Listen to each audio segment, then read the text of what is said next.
Hello and welcome back to Bookish. This is my week 3 Victober wrap up. So I'm going to go back over all the things I did for Victober week 3. This video, if you probably noticed, is a little late. It's Thursday, and I think my other Victober wrap up video has been coming out on Mondays. This indicates several things. Number one, I got busy. I had a number of things going on at the end of last week and this weekend, which slowed down both my reading and my video making. So I wanted to wait till I had, I guess, some accomplishments to talk to you about for my Victober week 3. This was probably my least productive week 3 Victober. So last time I did this, I had finished Cranford by Elizabeth Gaskell, and I had started reading Treasure Island by Robert Louis Stevenson, which I kind of jokingly said, you know, I needed kind of a more Y-chromosome book, and I started reading this, and I'm about 130 pages in, and I really, really am enjoying this, much more so than I thought. You know, and I can see why people think of Treasure Island maybe as a children's novel. You know, you oftentimes see it used as or thought of as a novel for young adults or for kids, and I can see why. The writing is clear and simple, even though the dialogue contains a lot of kind of language from the time period and kind of piratese, I guess. It's really simply written, and the story is really interesting, and it's a good adventure story so far.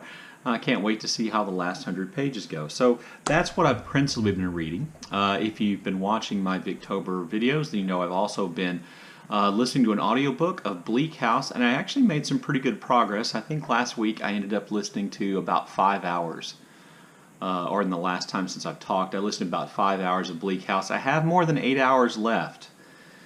There are only 7 days left in Victober, so I'm not confident I'm going to finish Bleak House in the month of October during Victober, but I am confident that I will finish quickly. It's really gotten a lot very interesting. I think we're kind of entering into the sentimental section of Bleak House, and so some of kind of the rough and tumble parts of it, which I have to be honest with you, I found a little bit more interesting, seem to be kind of drawing to an end. A lot of, I can see the bringing together of all the loose ends taking place, which is really part of the genius of Dickens, which I've not always appreciated and don't always appreciate early in his novels. If you watched the first Victober wrap-up video, you saw that. I've also started reading another Dickens work. I've started reading A Christmas Carol. This is going to be my, you know, book to movie or my movie adaptation one. I've told you in every one of these videos, I think, that I'm a huge fan of A Christmas Carol and all the movie versions, from the Muppet movie version to the animated one with Jim Carrey, to the musical Scrooge, which is the only musical I really like. I've never actually though read A Christmas Carol, so I started doing that. So I've made some progress on that. So far, I have to tell you that most of the movie adaptations of A Christmas Carol stick really close to the story itself. So that's been fairly impressive. And then the other thing I did is I tried to read some more Thomas Hardy poetry. I don't know if everybody in different countries are familiar with what this is, but this is the Norton Anthology. These are big, huge textbook-style readers that a lot of American college students are assigned. This is the second volume of the 4th edition of the Norton Anthology of English Literature. I assume that I or my wife or maybe even my sister bought this book at some point when we were in college, and it contains so much stuff, and it's on this onion skin paper that it's kind of like one of those things where you either like this, or I think it might actually be capable of giving you some kind of post-traumatic flashback of the nightmare of reading all this literature in this form.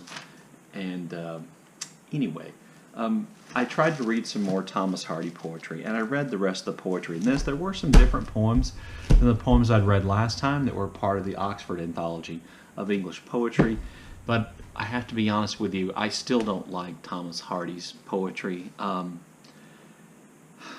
Stylistically, it just feels either forced or slightly juvenile in its structure and its style, which contrasts a little bit with the subject matter. Oftentimes the subject matter is morose and sad and dark. And I wish I could say that I'd found one Thomas Hardy poem in the 2 volumes that contain, each one of these contains, I think, at least 12 of Hardy's poems. And you have to assume, sorry, hit the camera. You have to assume that the people put the anthology together tried to choose the best representatives of Hardy's poems, and yet none of them speak to me.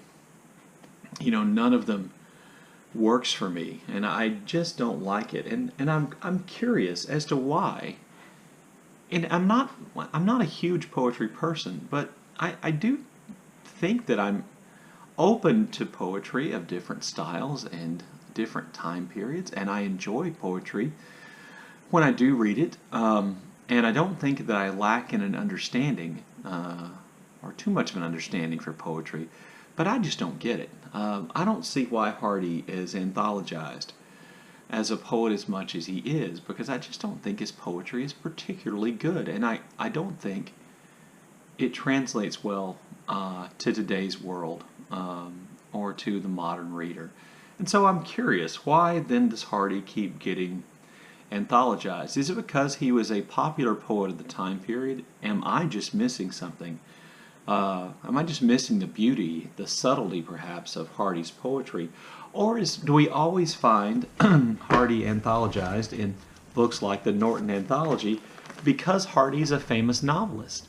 The irony of this is, and I believe I'm correct in this, Hardy intentionally stopped writing novels, I think, after Jude the Obscure to concentrate on poetry, and Hardy considered himself a poet, and yet I hazard a guess that he's far more memorable as a novelist, and that his novels have far outlived his poetry in terms of popularity and in terms of the way people judge their quality.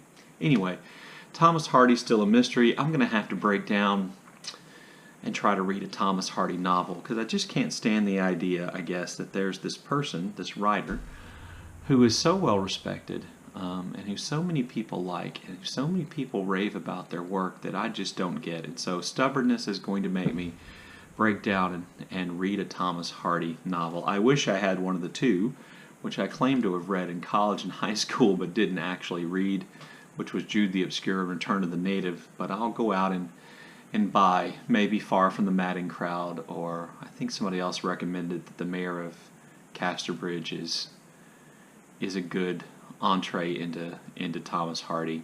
Anyway, Hardy remains a mystery. I feel like that's a bit of a Victober failure. So for the remainder of Victober, I plan on finishing Treasure Island sometime before Saturday, and then starting my reading of George Eliot's Silas Marner, and hopefully finishing that before the end of the month. I fear that by saving the book I was looking forward to the least, I may have set myself up for failure, but I am at least going to give it a shot and get a start on Silas Marner. Anyway, thank you for watching, and let me know what you think about the video, and I'd really be interested in a discussion about Thomas Hardy from people who know far more about Hardy than I do. Anyway, thank you for watching.